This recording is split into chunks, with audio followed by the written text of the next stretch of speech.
All right. Okay. So it's another day. Yes, it is. Okay. I'm grateful for all of you who are beginning to reach out, all the brothers and the sisters. And we are planning over the next few months, the regathering and getting people and organizing housing for the ones that's coming. And we are still got to get the land, start building. It's a lot. It's a lot. This is from the ground up, literally. But we are grateful for those that are reaching out. And I'm glad that we got a nice little small channel. You know what I'm saying? Because I don't need a whole lot of noise and a whole lot of hubbub about nothing. Yeah. You know what I'm saying? So I'm glad that most of the ignorant people is out, right? I'm glad that we moving in the right direction with the right people, and we're just going to continue now reading the law and continuing because when you get here, the law is this. This is what. If you want to know what the majority of the people running from, they running from this law. They don't. They really. They just want to take over the West. They like it. They just want to be in charge. This will never happen, but that's what they want. So I'll let them go on ahead and you can have that. But as for this is the law here. So we're going to continue with chapter 7. Yes. All right. And it was on the day which begins the month of Nisan. So this is the first of Abib. Nisan is also the season. This is the season of the fall, the beginning of the harvest season. When Moshe had finished to uprear the tabernacle, he took it not in pieces again, but anointed and consecrated it and all its vessels, the altar and all the vessels thereof. And he anointed them and hallowed them. So now, this is putting you in a timeline. So Most High separated the people, organized them, and did all of this. And now we back at the time, same year, in the first of the month, he put up the tabernacle one time with the Levites, hallowed everything, made it sacred. Nobody could see, nobody could touch, nothing. Only the Levites, they're appointed, they have their jobs, they have their service, they have everything. So now you see the book of Numbers is stacked on top of this same timeline. So it was the second year when they did with the priests and everything. So it was This is the beginning of the second year. It's stacked on top. So we're layering. So the first year, this is all the things the Most High is saying and teaching and organizing them to do. Organizing the camp, getting the people in their positions, getting the places, getting the Levites, building the stuff, and setting up the tent, the tabernacle, the camp, and putting everything in order. All of this is done in the first year. So this is an incredible feat. Yes, it is. So they are doing this and sustaining themselves at the same time. We are stuck with the same dilemma. We have to sustain ourselves. We have to buy our land. We have to build our buildings, and with the businesses on the lower floor, first floor, we have to build the housing units, move in, furnish everything. We have a lot to do, as well as organize ourselves, learn our classes, have our rules, and manage everything simultaneously. And when you're doing this yourself, you have a greater and better appreciation for what you are doing. Because unfortunately, a lot of people are looking for everything to already be done and they just come in and, oh, we're living it. No, you put your hand to it. You have a better appreciation of the process that it takes, and seeing the results of your work makes you more diligent in carrying out, because you're being able to see the law in effect. You can't read this law like a novel. Because it's not like reading a novel. It's not. You know, It's not a continuous story. right. It is when you're reading this chapter, you have to accept the dates, the times, the periods where it is setting itself. Because then in the next book and some chapters down, it's going to tell you this happens and it's overlapping the layers, the times, and the periods so you can know, well, they were working on these things with these people. They have another group of people working on some other stuff. And these are the things they worked on. And then this group is working on this. And you have all of these people. It's not just one man working. Right. The people, the Most High is giving one person the fullness of the understanding of the instruction. He's doling it out to the people as such. And the people are doing the work in groups, in teams. You know? Yeah. So now here we go, verse number 2. Then the leaders of Israel, who were chiefs of the house of their fathers, brought their offerings. So when did they bring the offerings? When The second year, on the first day of Abib, on the first day of Nisan. Nisan is the fall, it's the harvest season. And you know, what's a strong point here is that the chiefs of the house of their fathers. So that verify what you have shared before, the tribes within the tribes. You have a general tribal nation. Okay, if you are Judah, you're Judah. Okay, this is a general tribal nation. However, within Judah, you're going to have separate tribes. You have Bani, you have Ebo, you're going to have Ephrata, you're going to have Tekoa. Okay, there's not, you need an address when you win this tribe, okay? Right. It's no, I'm Judah. Okay, who's your family? Who's your family? Where's your address? Yeah.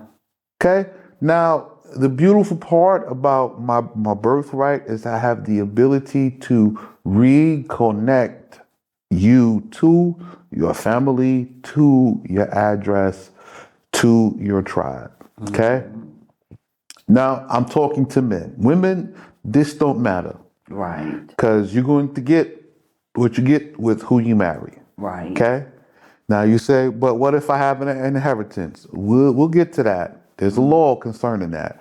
But basically, if you marry outside of your area, outside of your address, then you forsake whatever that is and just move in with your husband. Okay? However, if you have that and you stay within that address, then you get double. That's what it is. So you just have a choice to make. Okay? So we'll get there. That's one of the things. So now these are the chiefs, and these chiefs, who were they who had been appointed in the West, chiefs over the numbered. So these are the ones who came out already leaders of groups. Okay? It wasn't randomly picked. No, this is already preformed. So Moses is accepting the same way I accept. If you have a group already, okay? I work with the leader of that group. Okay? That person remains the head over that group under this law, under this governing body, under this governing system and culture. But he remains the head of that group. That's his tribe. That's his family. Right. Okay? They remain together. So we don't divide groups. When you come out in groups, we don't disband your group. We don't get rid of that leader. Is taught and groomed into this system. He remains the leader of those people. Okay? So you can come out and you can be 100 people deep. You're going to stay the chief over those 100 people. And they'll also get their name, correct? You're going to learn everything you need to learn according to the law. You're going to receive the divisions of families according to such. You still part of that group. Right. Okay? That group, you're going to be together. The only thing that will divide you is if there's people in this group belong to another tribe, then they go with that tribe. Okay? If somebody's part of this group and that group is Ephraim, hey, Ephraim got to go camp with Ephraim. Go over there. That's it. It's not complicated. You still love them. You're still with them. We still all together. It's just the brother is Ephraim. Let him be with his people. So pretty much the restoration is with the land and the restoration with your family. Right. You're going to get, every group is going to get some new people. Every group is going to lose some people. Not that you don't remain friends or closely knit. Right. We're not destroying your relationships. Organizing the family and their houses, that every man is entitled to his inheritance from his father's house. We're not going to remove this man's birthright so you can keep a group of 100 people. Mm-hmm. That's not right. That's not law. That's why I said even that leader still has to come under this law. Mm-hmm. You have your group. If the whole group is all the same tribe, all the same family, all the same people, great. You all together. Because when the word comes down, when the instruction comes down, that leader has to have that group in line, in accordance with the law. Mm-hmm. That's it. It's not like you don't have to. There's no ambition. You a leader. The order is the order. Okay? Birthright is birthright. It is what it is. So we're not taking you away. So again, these are the leaders that came out in Egypt. Okay? And they brought their offering before Yah, 6 wagons covered and fitted up with 12 oxen, 1 wagon for 2 princes, and each 1 ox for each. Mm-hmm. But Moses was not willing to receive them. Ooh. Okay? So they fitted up wagons and oxen and they gave it to Moses. And they brought them before the tabernacle. And Yah spake with Moses, saying, take them. So they fitted up these wagons and oxen and everything, and they gave the wagons to Moses. And they brought it up to the tabernacle. The Most High told Moses, hey, Moses, take these. What? Because Moses is not trying to take from the people. Yes. He's not trying to receive a bribe. He will only accept it based upon the instruction. So let's see what the Most High's instruction is. Take them and let them be used for the need of the appointed work, and let the oxen and the wagons be for the work of the service of the tabernacle of ordinance, and give them to the Levites, to each according to the measure of his work. So this here goes back to when you were stating about being the king, and about you receiving from the chiefs and them, and then you giving it to the Levites for the work. This is where that comes from. This is the law that comes. This is the same law by example of that. Yes. So it's by statement when you read it in the book of Exodus and Leviticus. Now you are seeing the example. Here is a gift. They gave it to Moses. Moses is like, wait a minute. I don't have an instruction, first of all, for this. So I don't want this. I don't know what this is about. This could be some kind of bribe, motivation, politics, and politricks. I don't want it. The Most High says, no, Moses, these lead chiefs, they saw what you were building. And they see that if we're going to carry this, they need this. So let's all chip in and give this wagons and oxen and everything. And he gave Moses for what to do. So now let's take a look at how Moses divides it. And Moshe took the wagons and the oxen and he gave them to the Levites. 2 wagons and 4 oxen he gave to the sons of Gershom according to the amount of their service. You see that? Yes. 2 wagons and 4 oxen. So 2 oxen to a wagon. I don't know if y'all know about oxen. These big. Yeah. So you look at, if you're from America, you can look at the rodeo with the bulls. Yes. This is An oxen. That's an oxen. Okay? Now, what they do in the rodeo is, they put the bull in an uncomfortable get up to get him to buck and be all crazy. Okay? But you can have bulls and oxen to pull carts. Okay? So they say, put this in the cart, and they got 2. And the sons of Gershon, it was for their service.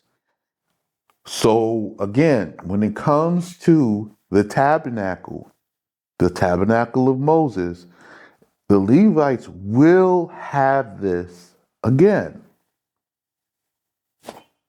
And they will need the exact same amount of equipment because the equipment was assigned to how much they needed for their service. So Gershom got 2 wagons and 4 oxen. There were 4 wagons and 8 oxen gave to the sons of Merari according to the measure of their service by the hand of Ithamar. So Moses gave Gershom this. Ithamar took this and gave it to Merari. But to the sons of Kehath, he gave neither wagons nor oxen.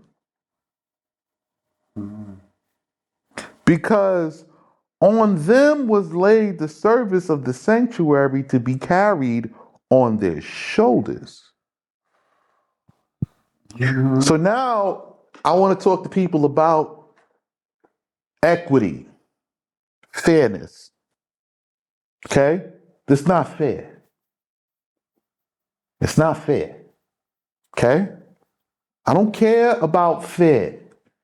Fair does not exist. But equity does. So to everybody who had the poles, those heavy bases and anchors and pillars and curtains, they got carts. And everybody who had the pillars and the bases of the building itself, they got carts. The tarps, the covers, and everything else, they got carts. But everything that was inside, The sanctuary. that was based upon being carried on the shoulder, has to be carried on the shoulder. You don't need no cart. This gets carried on the shoulder.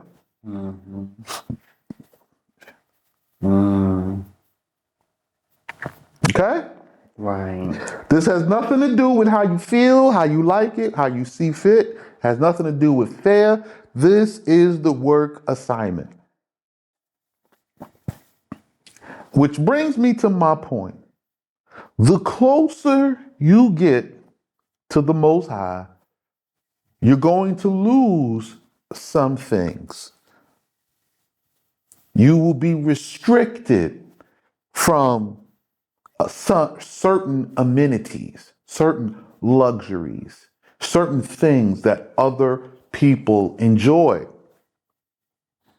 This is of a certainty.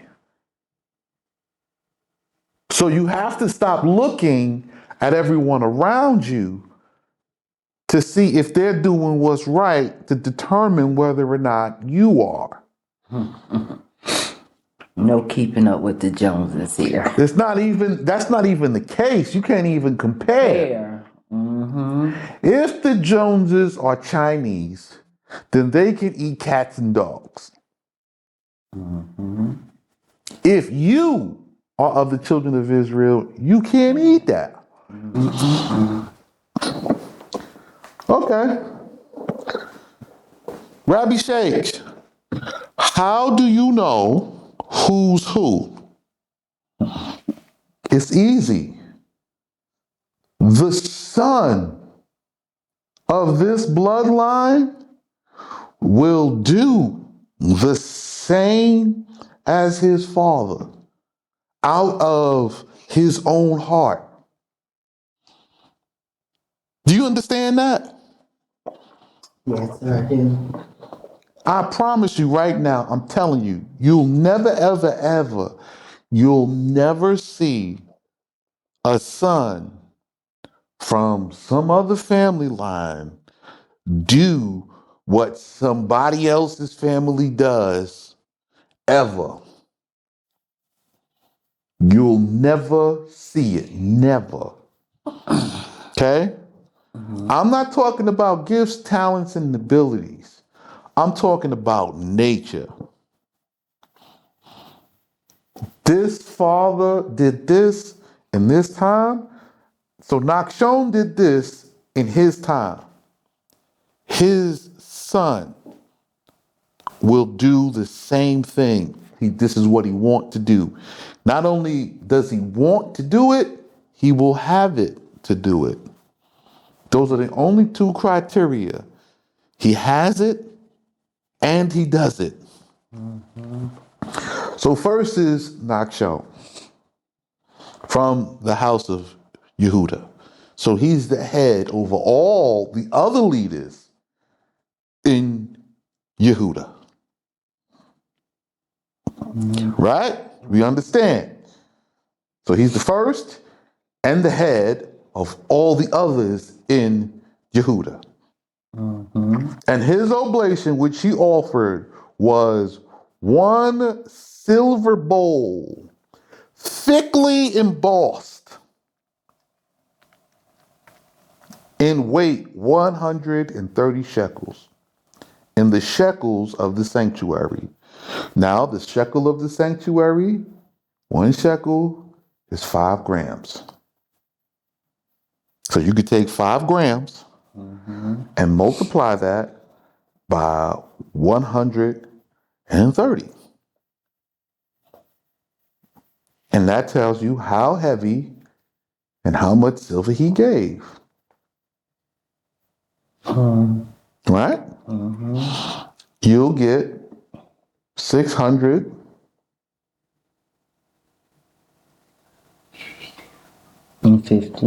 And 50. 650 grams.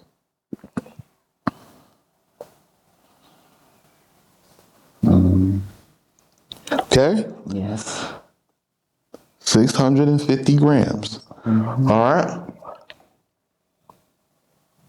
How many grams? What's that, half a kilo? It's a little over half a key. Yeah. All right? So he gave over a little over a pound and something in silver. That was just one bowl. Okay? Mm-hmm. In weight, 130 shekels in the shekel weight of a sanctuary. He gave one silver vase that was slightly embossed, 70 shekels in weight. That's another 70 shekels of silver. That's 200 Mm-hmm. shekels of silver. Now, Mm-hmm. that's a kilo. Mm-hmm. That's a kilo. 1 kilo of silver so far. Both of these vessels he brought filled with flour of the separation, sprinkled with olive oil for a mincha. One censer, one pan, wherein, so a censer is for uh, for the incense, right? Weighing 10 silver shekels, but it was itself of good gold. So it weighed 10 shekels of silver, but it was pure gold. So the weight of it was about 50 grams, but it was pure gold. Okay? So you say 50 grams, that's not a lot. It don't need to be a lot. It don't have to be this big thing. It's something small, and you wave in the incense in it. And he brought it full of good, sweet incense of the separation. So he gave it and incense with it. Wow. He gave one young bullock of 3 years, a ram of 2 years, and one lamb of the year. Okay? So it was over a year old of the year. It's not 9 months. Okay? He gave one lamb, it was a year old, somewhere around there. But it's not 2 yet. These 3 did the chief of the tribe of Judah bring for a burnt offering. 1 kid of the goats he brought for a sin offering, and for consecrated victims 2 oxen, 5 rams, 5 goats, lambs of the year. This is the order of the oblation which Nachshon bar Aminadab offered of his wealth. So his wealth is measured as such. Okay, quick question. Says that he bought the good sweet incense. So, and we know that the incense had to be So specific. So, was he and his family responsible of growing that which of the incense in their family? so again, he has incense ingredients. Yes. They in the wilderness, they're not growing. So this is of what he has from his own, Wow. what he carried out. Okay. So this is from his own. He's just, listen, I'm bringing this, I'm giving this, I'm giving this. From his own wealth. Okay? Okay. And this is what he gave. So you're looking at what Nachshon gave. Yes. On the second day, the Nathaniel bar Zuar, chief of the house of his father of the tribe of Issachar, bought his oblation. So which order they going? They starting in the east, Judah, Issachar, right? Zebulun. Then they going around. Right. Because these 3 were together. They are together on the east. Okay? And his oblation after Yehuda by commandment of the Holy One, 1 silver dish thickly embossed and 130 shekels, and continuation as the first. So every prince has to give this of his own wealth. But Rabbi Sheikh, we don't have it. No, right? Rabbi Sheikh, we don't have this. No, you don't. But you can take your money, we can reinvest it, buying land, building buildings, establishing businesses, buying back the sheep, the goat, the lambs, the cows, breeding them until we have them in great number. And then we can divide that among the people, and the prince can give. Right. And you can buy your gold, you can buy your silver. We just exchanging this paper money for real assets of value so that we may conduct lawful business with the Most High, because he's not going to accept your US dollars. He don't want it. And this is why it's so important and imperative of what we're doing here, because this allows us to be prepared and get prepared in order to do this work. You not just gonna go in the lane, just do. You have to prepare, you have to process for this, and this opportunity of coming here and getting established is so vital and so important. Okay. On the third day, Eliab bought Helon, prince of Beni Zebulun. See? So, in order, offered, same thing. It's a continuation. So, you see these blank lines here? Yes. It's the same thing that Judah offered, exactly the same. It's just a continuation. Nothing changed. On the fourth, Elazur, Bar Shadur, prince of Beni Reuben, gives the same thing Judah gave. On the fifth, Shelumiel, Bar Zurishadi, prince of Shimeon. On the sixth, Eljathaph, Bar Dehuel, prince of Beni Gad. On the seventh, Elishama, Bar Amihud, prince of the Beni Ephraim. On the eighth, Gamaliel, Bar Pedazur, prince of Menashe. On the ninth, Abudan, Bar Gidoni, prince of Benjamin. On the tenth, Achiezer, Bar Amishadi, prince of Benidan. On the 11th, Pagiel, Bar Aklan, prince of Asur. And on the 12th day, Akira, Bar Inan, prince of Beni Naphtali, offered. Everybody gave the same.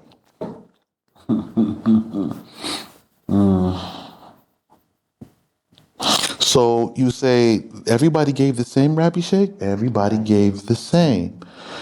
The prince is atoning for himself. He has to bring the offering for himself and his entire tribe for the atonement, which we read about in Leviticus chapter 1. So it took 12 days for all the tribes to make atonement from the first day of Nisan, after they anointed, built, and made all the tabernacles. So the atonement, to make atonement, they a whole year, a whole year, and now they making atonement. A whole year in the wilderness, learning, accepting, building, making, getting it established. Then in the second year, now they're making all the atonement, which you talked about in Leviticus chapter 1. See? 1 year. 1 year. The given is the proof of their dedication, their work, they've grown, they've breeded up some more, they're given from what they have developed from themselves. So now they're given, and this is how they given. Each prince has collected this from his own tribe, from his own people.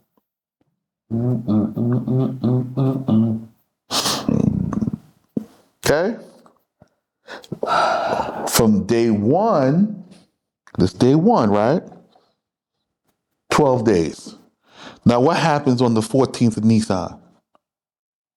14th of Nisan is the Passover. The Pesach happened on the 14th of Nisan.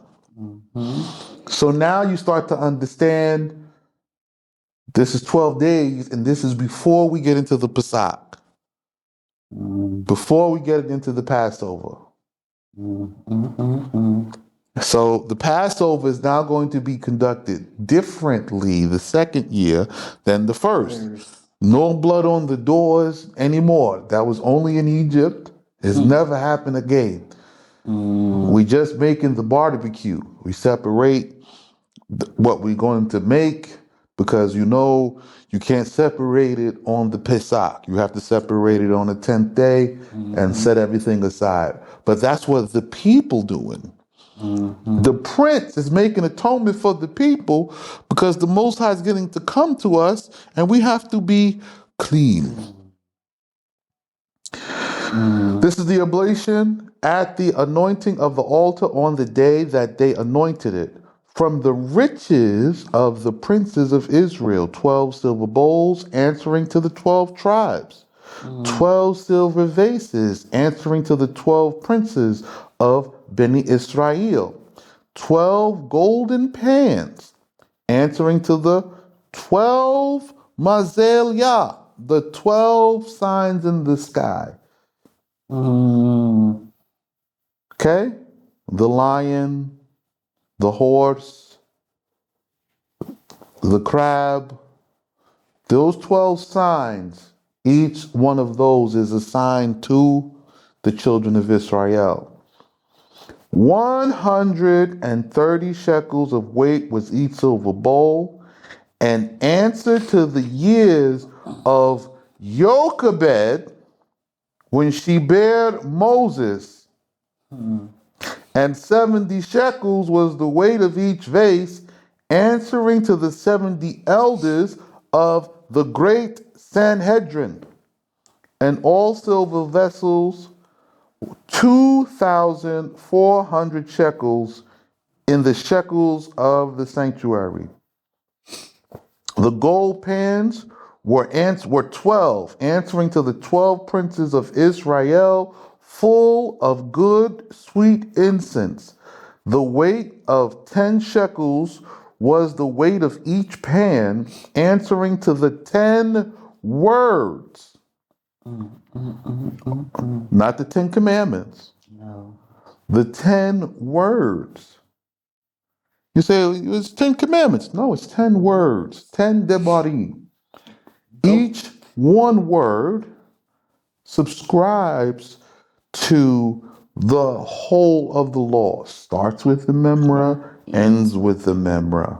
You could go back to class 3. Class 3 is 10 words. Yeah. Start with the memra, end with the memra. Okay? Then you have the 6 orders of the Mishnahs, and then the 2 words that the Most High proclaimed. 1 is His name, and 2, there is nobody next to Him.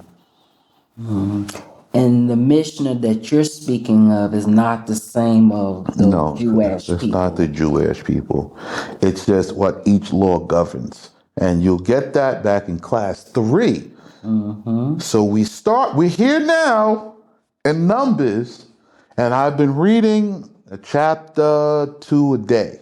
And now we're here now in Numbers. So we're going to get, by the time, we're going to keep going all the way to Deuteronomy, then start back in the beginning and compare the law as the foundation to the book of the beginning to see if we get some new understanding and revelations, judging everything from the law. We're going to rejudge everything. By the time we get back to Exodus to read it again, this topic will be long gone. So if you want that topic, go back to class 3, and you can binge on all this lawful teaching, So to the 10 words, all the gold of the pans, 120 shekels, answering to the years lived by Moshe the prophet. All the bullocks for the burnt offering, 12. A bullock for a prince of the house of the fathers, 12 rams, because the 12 princes of Ishmael would perish. 12 lambs of the year, because the 12 princes of Persia would perish. And their minches, that famine might be removed from the world. 12 kids of the goat for the sin offering to atone for the sins of the 12 tribes. All the oxen for consecrated victims, 24, answering to the 24 orders of the priest. The rams 60, answering to the 60 years which Isaac had lived when he begat Jacob, Jacob. The goats 60, answering to the 60 letters in the benediction of the priest. Lambs of the year 60 to atone for the 60 myriads of Israel. How many myriads we getting? 60. Okay, now you know. This was the benediction of the altar by anointment on the day that they anointed it. You say what? Yes, all of this is coming, and all of this was prepared and given. It's telling you the prophecy attached to each.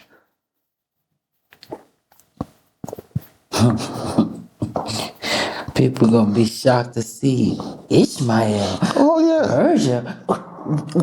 If you don't know who Persia is Iran. You see?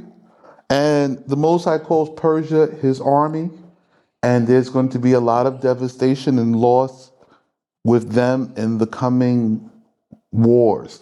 Okay? Ishmael also the same. There's going to be great loss. Okay? There's going to be great loss. What are we here for? We are here to save, to build, and to restore, and to preserve.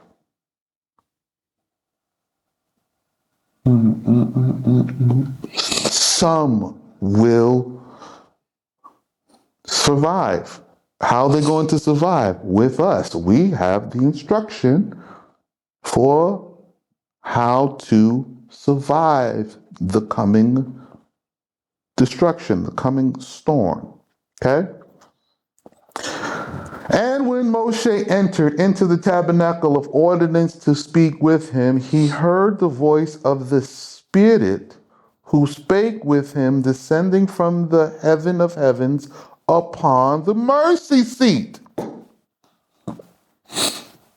So, when Moses now hearing the voice of the Most High, he no longer hearing it from the sky. Now, the Most High talking to him from the mercy seat, which was upon the ark of the testimony, between the two cherubim, the cherubia. And from thence was the word, the oracle, the debira, speaking with him. So where does Jeremiah hear the word of the Most High from? Mercy. From the mercy seat. The Ark of the Covenant. It's there. Where is David getting the word of the Lord from? The mercy seat. From the mercy seat. It's coming from here. It's not coming from the sky like this. It stopped coming from the sky. It's coming from the mercy seat.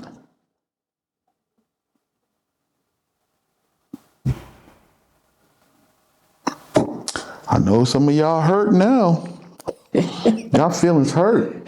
So you can go back and look. Jeremiah, Ezekiel, Elijah, they were all high priests. They all getting the instruction from before the mercy seat. The Most High is telling them what's going to happen and what to prepare and on what day to deliver what message before it even happens. Then they come back with the message at the appointed time. They have patience. Don't say this till this time, okay? They let everything happen, and then in this time they deliver the message. It's on a appointed time. Quick question. Going back to verse 85, when it says answering to the years of Jochebed. What exactly that means, answering to the years? That's how old Jochebed was. Oh, that was her age. Wow. Her age. Wow. She was 130 years old when she gave birth to Moses.